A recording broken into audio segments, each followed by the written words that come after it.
नमस्कार मित्रांनो, नालंदा कोचिंग सेंटरमध्ये तुमचं सर्वांचं स्वागत आहे। कुठलीही परीक्षा देत असताना त्या परीक्षेच्या संदर्भामध्ये आपल्याला दोन गोष्टी माहिती असणं नितांत गरज आहे। पहिली गोष्ट त्या परीक्षेचा सिलेबस काय आहे आणि दुसरी गोष्ट त्या परीक्षेचा पेपर पॅटर्न कशा पद्धतीचा आहे आणि त्या पेपर पॅटर्न म्हणजेच त्याचं वेटेज किती आहे, मार्किंग सिस्टीम कशी आहे आणि मार्कांचं जे वेटेज आहे टॉपिक वाईज किंवा क्वेश्चन वाईज ते कसं आहे, तर ते सगळं बघणं गरजेचं आहे। तर इयत्ता 10वीचा जो पेपर आहे या वर्षीचा 2026चा बोर्डाचा जो पेपर आहे तर तो होणार आहे 27 फेब्रुवारी 2026 या दिवशी। तर त्या पेपरच्या संदर्भामध्ये हा व्हिडिओ असेल। तर या व्हिडिओमध्ये आपल्याला सिलेबस काय आणि पेपर पॅटर्न काय, म्हणजे पेपरचं वेटेज काय, कशा पद्धतीने मार्क डिवाइड केले आहेत, मार्कचं डिस्ट्रीब्युशन केलेलं आहे, तर हे सगळं या व्हिडिओमध्ये बघणार आहे। डिटेलमध्ये आहे। हा व्हिडिओ शेवटपर्यंत बघा, मित्रांना शेअर करा। चॅनलवर जर पहिल्यांदा आला असेल तर सबस्क्राईब करा आणि मित्रांना हा व्हिडिओ शेअर करा। व्हिडिओ शेवटपर्यंत बघा।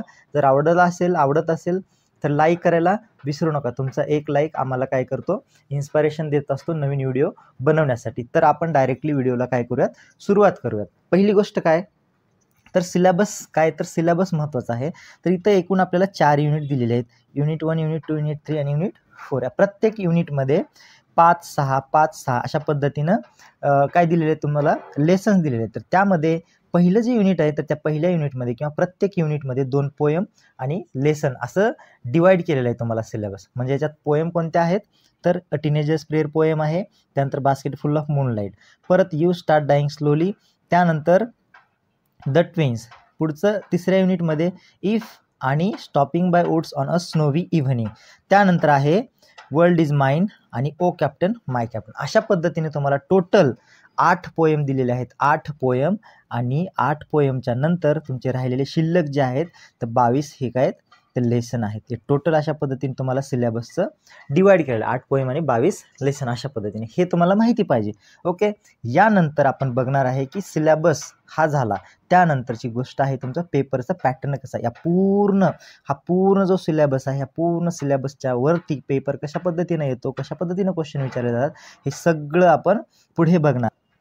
तर हा आहे आपला पेपर पॅटर्न। तर यामध्ये आपल्याला कोणत्या कोणत्या गोष्टी आहेत तर टोटल 6 सेक्शन आहेत। या ठिकाणी सेक्शन दिलेले आहे आणि या ठिकाणी त्यांचे मार्क दिलेले आहेत। Board exam 2026 paper pattern class 10th। Okay, तर इथे बघा सेक्शन 1 आहे लँग्वेज स्टडी 10 मार्क, त्यानंतर टेक्स्च्युअल पॅसेज आहे सेक्शन 2 त्याला आहेत 20 मार्क, त्यानंतर पोएट्रीचं सेक्शन आहे त्याला आहेत 10 मार्क, त्यानंतर चौथं सेक्शन नॉन टेक्स्च्युअल पॅसेज त्याला 15 मार्क, त्यानंतर रायटिंग स्किलचं आहे 20 मार्क आणि स्किल डेव्हलपमेंट ट्रान्सलेशनचं सेक्शन आहे शेवटचं त्याला आहेत एकूण 5 मार्क। अशा पद्धतीने टोटल हा जो पेपर आहे आपला इंग्रजीचा तर तो पेपर होतो टोटल 80 मार्काचा तुमचा रिटन टेस्ट होती। हे रिटन टेस्ट म्हणजे रायटिंगचा तुमचा जो पेपर आहे तो लेखी परीक्षा असते, ती टोटल 80 मार्काची ही तुमची रिटन टेस्ट आहे आणि 20 मार्क तुमच्या शाळेमधून तुम्हाला इंटरनलला वगैरे प्रोजेक्शनला वगैरे तुमचं सबमिशनला वगैरे असतात ते 10 मार्क व 20 मार्क टोटल तुमचे किती झाले, 100 मार्काचा हा इंग्रजीचा पेपर असतो। आता हा झाला तुमचा बेसिक, तुमचं सेक्शन वाईज आणि मार्क त्याचे। ओके, ह्याच्यानंतर डिटेलमध्ये लँग्वेज स्टडीमध्ये कशा पद्धतीचे प्रश्न असतात, टेक्स्च्युअलमध्ये काय असतं, पोएट्रीमध्ये काय असते, सगळे सेक्शन डिटेलमध्ये बघणार आहे। व्हिडिओ बघा, पुढे बघा। तर पहिलं सेक्शन आहे तुमचं लँग्वेज स्टडी। लँग्वेज स्टडीमध्ये काय होतं तर 2 प्रकारचे क्वेश्चन आहेत, क्वेश्चन 1 ए आणि B, do as directed. Okay, तर पहिल्यामध्ये आहे complete the word using proper letter. तुम्हाला वर्ड दिले असेल त्याच्यात एक लेटर मिसिंग केलेला असेल आणि तो लेटर तुम्हाला लिहायचा असतो, कंप्लीट लिहायचा असतो, प्रॉपर लेटर लिहायचा असतो, ज्या की वर्डला लिहिल्यानंतर मिनिंग असलं पाहिजे। ओके, 2 मार्काला आहे म्हणजे 4 तुम्हाला शब्द लिहावे लागतील। पुढचं आहे put the words in alphabetical order. दुसऱ्या याच्यामध्ये अल्फाबेटिकल ऑर्डरनी तुम्हाला वर्ड्सचं अरेंजमेंट करायचे असते, त्याला सुद्धा 2 मार्क आहेत। पुढं punctuation mark, punctuate the following sentences, 2 sentence दिले जातील त्याला तुम्हाला पंक्च्युएशन मार्क्सनी तुम्हाला ते तो जे वाक्य आहे ते जे स्टेटमेंट आहे त्याचे सेंटेन्स आहे तुम्हाला करेक्ट लिहायचं असतं यूज करून पंक्च्युएशन मार्कचा। ओके, चौथा आहे मेक अ न्यू वर्ड। एखादा शब्द दिला जातो, त्या शब्दापासून त्या शब्दातले लेटर यूज करून तुम्हाला नवीन शब्द तयार करायचे असतात, 4 शब्द, त्याला सुद्धा 2 मार्क। प्रत्येकी 2-2 मार्काचे हे क्वेश्चन आहेत आणि 6 क्वेश्चन आहेत। तर ह्या 6 पैकी तुम्हाला 4 क्वेश्चन लिहायचे आहेत, म्हणजे एक प्रश्न 2 मार्काला। अशा पद्धतीने तुम्हाला पहिलं जे ए आहे ते 8 मार्काचं क्वेश्चन आहे। ओके, आता रिलेटेड वर्ड लिहायचे तुम्हाला, write related word for given word. एखादा शब्द दिला जाईल आहे का. एक शब्द दिला जाईल तुम्हाला स्कूल, तर त्या स्कूलच्या रिलेटेड वर्ड्स तुम्हाला लिहायचे असते. 4 वेब चार्ट असतो तो, तर ते वेब चार्ट तुम्हाला कंप्लीट करायचे असते. 2 मार्क आहेत त्याला. त्यानंतर आहे कंप्लीट वर्ड चेन. आता हा क्वेश्चन खूप महत्त्वाचा आहे. ह्या वर्ड चेनमध्ये तुम्हाला वर्बची वर्ड चेन असते किंवा नाऊनची वर्ड चेन असते. शक्यतो ह्या दोन्हीवरती जास्त दिलं त्याचं. कधीही तर जर तुमचं नशीब खराब असलं तर त्यावेळेस तुम्हाला ॲडजेक्टिव्हची वर्ड चेन दिलेली जाते. शक्यतो नाऊन आणि प्रोनाऊनची असते. हे झालं तुमचं ए, डू ॲज डायरेक्टर. एनी 4 लिहायचे, 6 पैकी तुम्हाला 4 लिहायचे आहेत, त्याच्यासाठी 8 मार्क आहेत. ओके. त्याच्यामध्येच बी हा जो सेक्शन आहे तर त्याच्यापैकी तुम्हाला 3 क्वेश्चन आहेत. त्या 3 पैकी तुम्हाला 2 लिहायचे आहेत आणि प्रत्येकी 1 मार्क आहे. म्हणजे हे 8 आणि हे 2 लँग्वेज स्टडीचे 10 मार्क तुमचे इथे त्या ठिकाणी कंप्लीट होतात. पहिला आहे तर make meaningful sentence using phrase. एक फ्रेज दिली जाते आणि त्या फ्रेजला यूज करून तुम्हाला एक वाक्य बनवायचं असतं. For example in front of. Okay, अशी फ्रेज आहे इन फ्रंट ऑफ. तर ह्या फ्रेजला तुम्हाला यूज करून एक वाक्य बनवायचं असतं. त्याला असतात 1 मार्क. त्याला ऑर आहे ॲड क्लॉज किंवा add clause to expand the sentence. एखादा क्लॉज दिला जातो, त्या क्लॉजला तुम्हाला एक सेंटेन्स जॉईन करून नवीन सेंटेन्स तयार करायचं, मिनिंगफुल करायचं असतं. ओके. तिसरा आहे त्यात add prefix or suffix to given word. Suffix आणि प्रिफिक्सचं तुम्हाला ते सोडवायचं असतं. फ्रेंड असेल फ्रेंडशिप करायचं, मॅनेज असेल मॅनेजमेंट असं करायचं असतं. सफिक्स किंवा प्रिफिक्स जे लागेल ते ॲड करायचं आहे. हा झाला तुम्हाला क्वेश्चन नंबर पहिल्यातला ए आणि बी 2 मार्क, म्हणजे टोटल 10 मार्क. ओके. पुढचं सेक्शन आहे टेक्स्च्युअल पॅसेज. सेक्शन नंबर 2 आहे टेक्स्च्युअल पॅसेज. ते आहे 20 मार्काला. त्यामध्ये तुम्हाला 2 पॅसेज दिले जातील. क्वेश्चन नंबर 2A मध्ये पहिला पॅसेज असेल आणि बी मध्ये दुसरा पॅसेज असेल. ओके. तर त्यामध्ये बघा read given passage and solve given question. हे 10 मार्काला आहे. याच्यामध्ये प्रत्येक पॅसेजमध्ये 5 प्रश्न असतात. त्याच्यामध्ये A1, A2, A3, A4 आणि A5. तर सिस्टमॅटिक आहे, एकदम प्रॉपर तुम्हाला असंच येणार आहे. तर बघा पहिलं असतं A1 fill in the blanks किंवा ट्रू फॉल्स किंवा कंप्लीट द सेंटेन्स असं असतं. दुसरं असतं complete the web chart. Web chart complete करायचा असतो तुम्हाला, रिलेटेड वर्ड्स लिहायचे असतात किंवा फाइंड आउट करायचं असतं पॅसेजमधून. तिसरा असतो वोकॅब्युलरीवरती प्रॉपर प्रश्न असतो. सिनोनिम्स असतील, अँटोनिम्स असतील किंवा ॲक्शन वर्ड्स असतील किंवा डिस्क्रायबिंग वर्ड्स असतील. या पद्धतीनं ह्या तुमचा तिसरा क्वेश्चन असतो. आणि चौथा जो आहे तो प्रॉपर ग्रामरचा असतो. त्या ग्रामरमध्ये खूप सारे टॉपिक आहेत, तुम्हाला माहिती आहे. त्या प्रत्येक एखाद्या टॉपिकवरती प्रश्न असतात. आणि 5वा प्रश्न आहे तो पर्सनल रिस्पॉन्स. पर्सनल रिस्पॉन्स म्हणजे तुम्हाला पूर्ण पॅसेज वाचायचा असतो. त्यांनी एक क्वेश्चन दिलेला असतो पॅसेजवरती.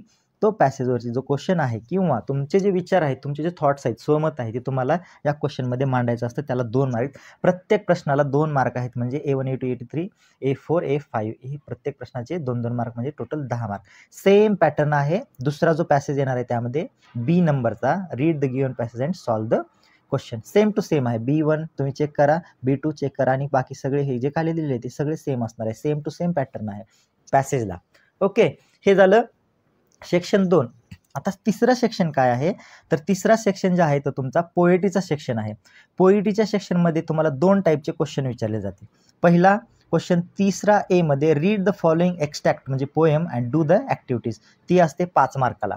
त्याच्यामध्ये 3 प्रकारचे प्रश्न असतात. A1 असतं fill in the blanks, A2 असतं कंप्लीट द वेब. हे 2-2 मार्काचे झाले. आणि तिसरा प्रश्न असतो वोकॅब्युलरीचा. एखादा वर्ड मिनिंग असतो किंवा मॅक्झिमम टायमिंगला तर त्याच्यावरती प्रश्न असतो रायमिंग पेअर्स किंवा रायम पेअर्स तुम्हाला काय करायचे असतात, शोधायचे असतात.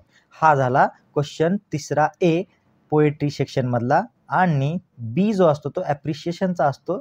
सॉरी, इथं चुकून 10 मार्क झालेले, तर ॲप्रिशिएशनला किती मार्क असतात, 5 मार्क असतात. ॲप्रिशिएशनला 5 मार्क आहेत, 5 पॉईंट दिलेले आहेत. त्यामध्ये टायटलला अर्धा मार्क असतो, पोएटला अर्धा मार्क असतो, रॅम स्कीमला 1 मार्क असतो, फिगर ऑफ स्पीचला 1 मार्क असतो. आणि थीम जी आहे तुमची सेंट्रल आयडिया जी आहे ना, त्या सेंट्रल आयडियाला तुम्हाला 2 मार्क दिलेले आहेत. एकदम सिम्पल हा क्वेश्चन आहे किंवा हे जे टाईप आहे एकदम सिम्पल आहे. तुम्हाला व्यवस्थितपणे उत्तरे लिहायची आहेत.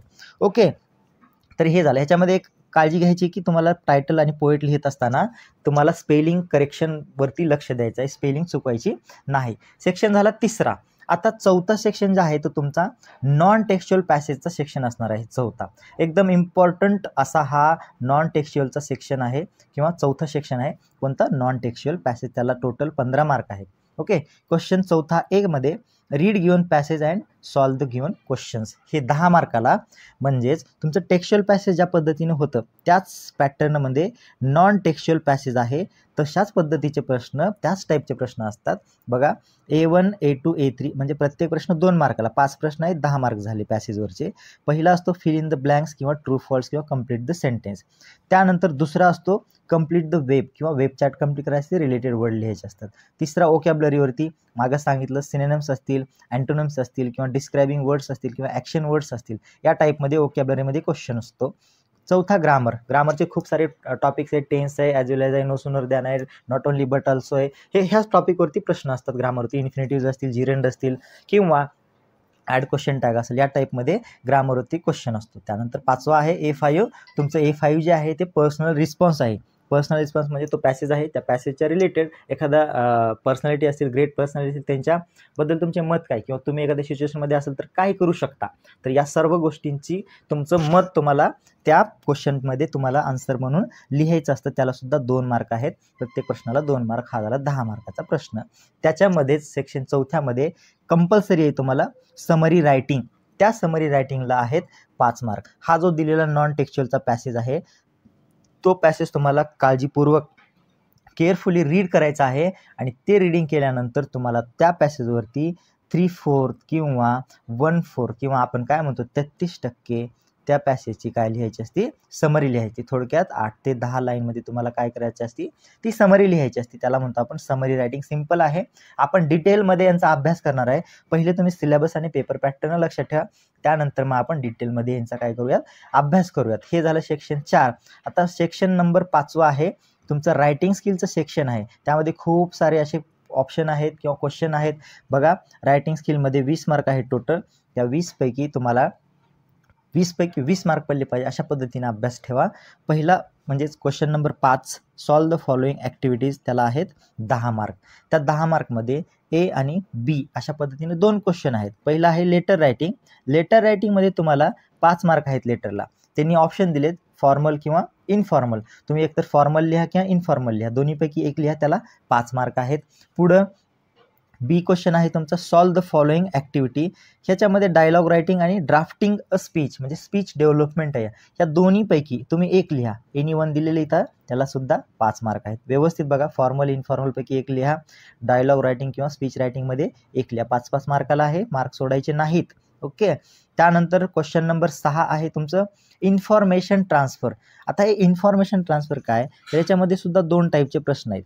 पहिला जो टाईप आहे त्यामध्ये वर्बल टू नॉन वर्बल आहे आणि नॉन वर्बल टू वर्बल आहे. आता हे तुम्हाला काय असतं, पॅसेज दिला तर तो पॅसेज टेबल फॉर्ममध्ये किंवा चार्टमध्ये किंवा वेब चार्टमध्ये तुम्हाला काय तो कन्व्हर्ट करायचा असतो.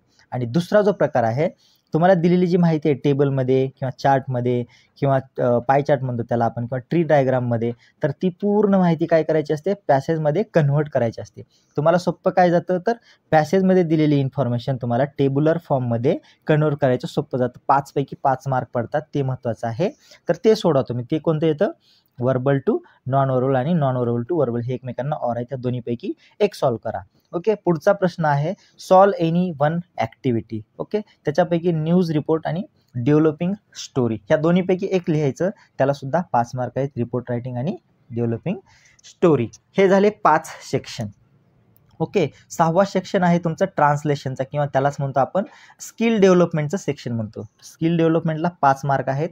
क्वेश्चन नंबर 7वा आहे तो ट्रान्सलेशन. ओके. त्यात पहिला आहे ट्रान्सलेट वर्ड इन मराठी. इंग्लिशमध्ये दिलेले वर्ड जे आहे ते तुम्हाला मराठीमध्ये ट्रान्सलेट करायचे असतात, 4 असतात.